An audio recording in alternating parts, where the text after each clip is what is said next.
Good morning. Hello বন্ধুরা, কেমন আছো সবাই? আশা করি সবাই খুব ভালো আছো, সুস্থ আছো। আর আমিও ভালো আছি। প্রদীপ শিলা সংসার চ্যানেলে তোমাদের সবাইকে স্বাগত। সকালে আমার সমস্ত বাসি কাজ হয়ে গেছে।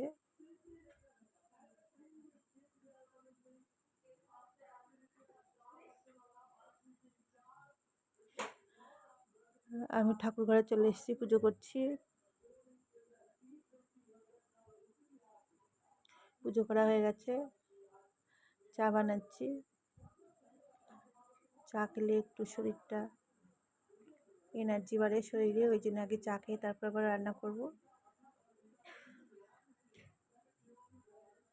পায়েস বসিয়েছি, ছেলে পায়েস খাওয়ার বায়না ধরেছে, যদিও এখন গরমের সময় পায়েস খেতে ভালো লাগে না, ও বারবার করে বলছে, তাই আমি রান্না করছি পায়েসটা।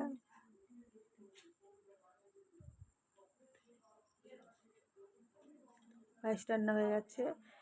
মাংস নিয়ে এসছে, মাংসটাকে আমি সব মশলা, নুন, হলুদ, আদা, পেঁয়াজ, রসুন সমস্ত মশলা মিশিয়ে আমি মাখিয়ে নিচ্ছি।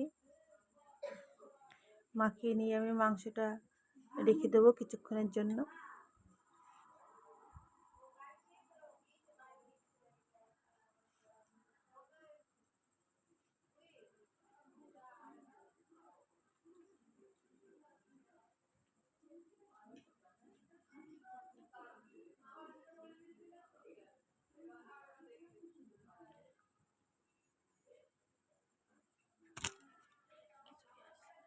এই তো মশলা মাখানো হচ্ছে, কোন থেকে হবে তাই মশলা মাখানো। মাংসটা আমি বসিয়ে দিয়েছি, মাংসটা হয়ে গেছে।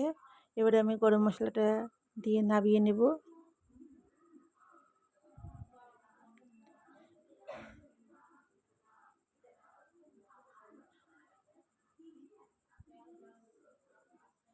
মটন রান্না করতে একটু দেরি লাগে, চিকেন হলে এতক্ষণ অনেক আগেই হয়ে যেত।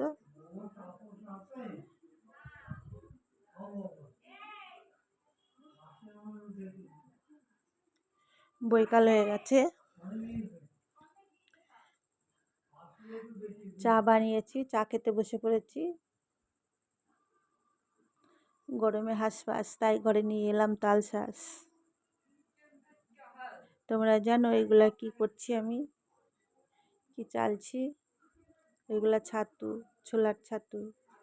এইগুলা খেলে শরীর ঠান্ডা থাকে। সকালে উঠে জল দিয়ে, মানে হরলিক্সের মতো জলে গুলে খাই লবণ দিয়ে।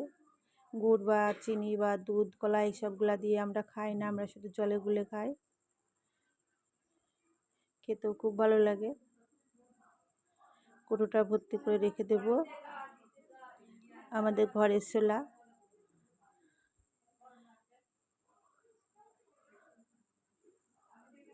সবজি কাটতে বসে পড়েছি। এই সবজিটা হবে ভোরবেলায় রান্না। আমাদের কালকের দিনে রান্না করতে নেই, তাই ভোরবেলায় রান্না করবো। আর এই মোচাটা খুব, মানে কি বলবো, মোচাটা কাটতে খুব অসুবিধা হয়ে যায়, অত তাড়াতাড়ি কাটা যায় না অন্য সবজির মতো। ওই জন্য আমি এখন কেটে রেখে দিচ্ছি, ভোরবেলাতে রান্না করব। একদিকে ভাত বসিয়ে দিয়েছি, মোচা কিছুটা ভাজা করব আর কিছুটা ছোলার ডাল দিয়ে বড়া করব। তাছাড়া আমি রাত্রে এখানে টেবিলের পাশে বসে, দেখো এত গরম লাগছে, এখানে ফ্যানটা খাটিয়ে টেবিলের বলতে গেলে তলায় চলে এসেছি। এখানে বসে আমি মোচা কেটে রাখছি, কেননা এইগুলা